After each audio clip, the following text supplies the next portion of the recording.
Everybody, welcome to Leon's Chainsaw Parts and Repair. Trying to figure out why this Super 1130G won't run. It barely fired, barely, when I fueled it up. I'd gone through the carb, it looked good. I didn't see anything that stood out to me. And then it just wouldn't fire. Okay, so I checked the spark, and wouldn't you know, the spark is great. And I want to show you guys that.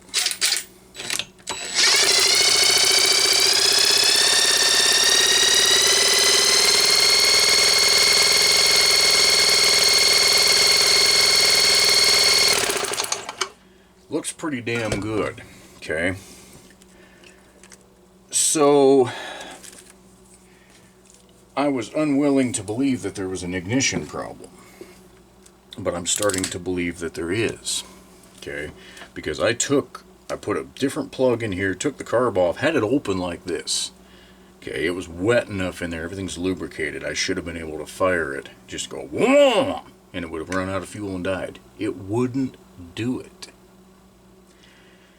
Okay, it's got plenty of compression. You can't hear it right now, but it's got plenty of compression. There is no problem with this engine. Okay. There's no problem with this engine. So I had to look at the ignition, and we're going to get back into that. I just put this back on briefly to do that test. I wanted you guys to see that, and I'm hoping I don't have to get my puller back out again, because I didn't crank this down hard.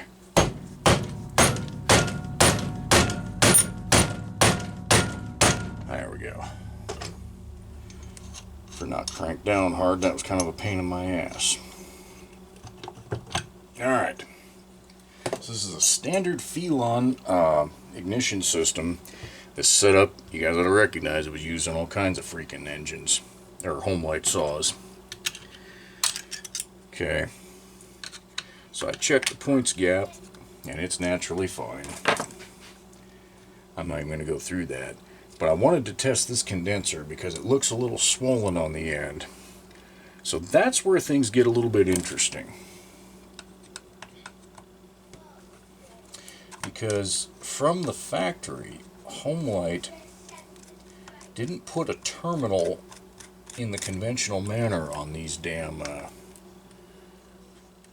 condensers. What they did is they used a little sheet of aluminum and made their own terminal where they crimped two wires together. The condenser wire was on one side of this, and the kill switch lead is on the other.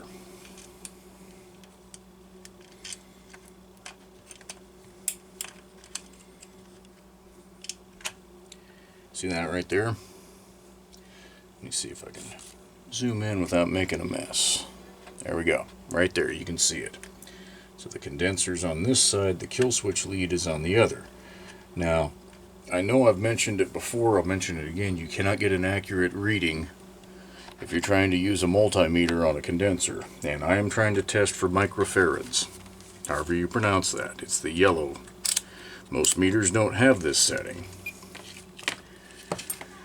So I've disconnected the kill switch, and I honestly don't know how much that lead just being attached will impact this reading.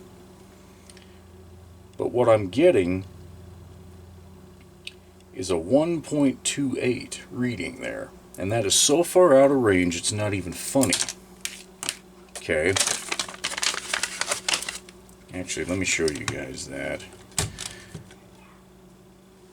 Yes, you'll be able to read that if I can avoid knocking it down. And you want to avoid having your fingers in there influencing it. What's that reading? A 1.28, 1.13, you know, bouncing around in there. It's because I'm not as steady as I should be. That's way out of range. Should be reading 0.18 to 0.22. Okay. So here's a new old stock condenser. I'll hold that one, and there we go. Look at that. That's what it should be reading. and that's automatically arranged. That other one with that 1 point, it's so far out of range it's not even funny. So I'm left to wonder, is that stinking kill switch wire impacting anything? Which would mean I'd have to tear this crimp apart, which is exactly what we're going to do. And I'm going to try and avoid stabbing myself in the finger here. And that actually was a lot easier than I expected it to be. So let's try taking a reading again without that and see if it materially changes.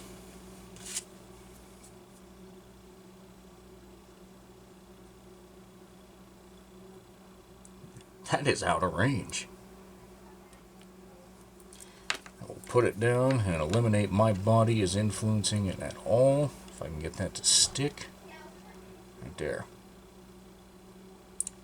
1.3536. Let me pull this one out.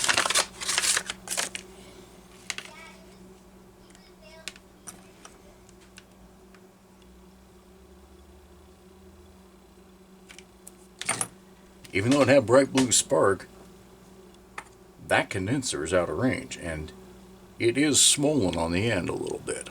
Not much, but some. So I'm going to put this back together, and we will come back, and I'll tell you whether it worked. Take a listen.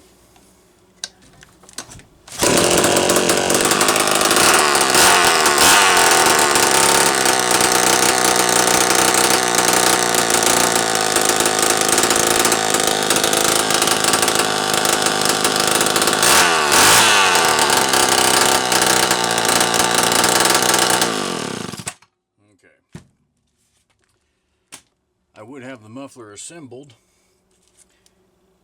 but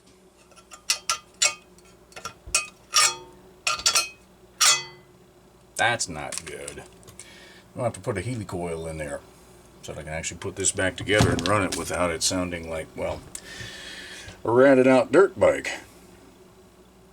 I didn't change anything else but that damn condenser, guys. I don't know. I don't know what to say there. No. I also changed the... Yeah. No, I didn't. That's the right spark plug. A condenser was out of range. Even though it looked really good sparking out here, it was not within the range that was specified in the Homelite manual.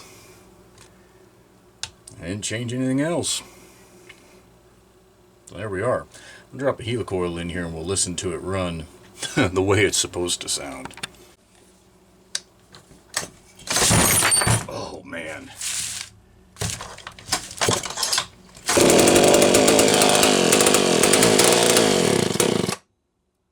Oh, that was losing spark.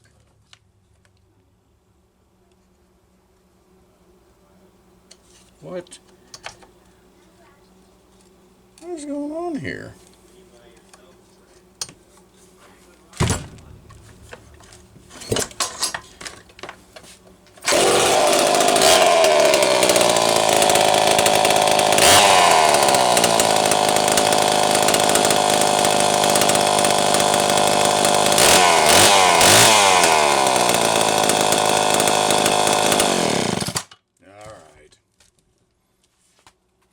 That's real cute. There is a problem in that spark plug wire somewhere. Damn it.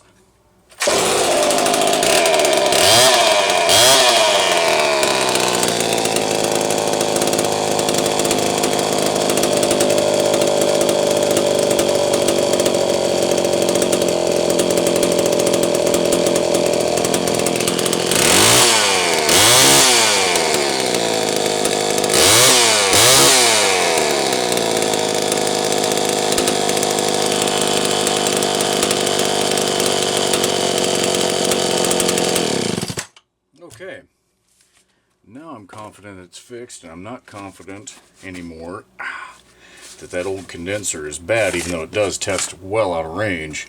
I'm not going to throw it away.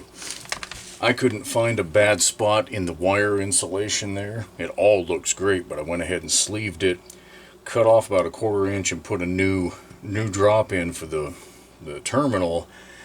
And honestly, I think I saw corroded wire right where I cut where the old terminal had pierced. So I have a feeling that it was making an intermittent connection there.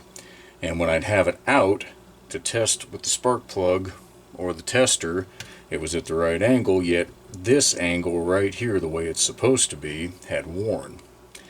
I don't know. Hard to say not knowing. Would have been nice to notice that before I had replaced the condenser, but again, who cares? It's running at this point. So, I'm going to button it back up and call it good. Something to keep an eye out on with this style of saw. What I was trying to do and gave up on, because I am not going to fight a ridiculous fastener like that. You should be able to pull this lower strap and the shield off and access all of that without pulling the starter. In the end, it's one extra screw. That's what I did. So, there we are. Super 1130G is running.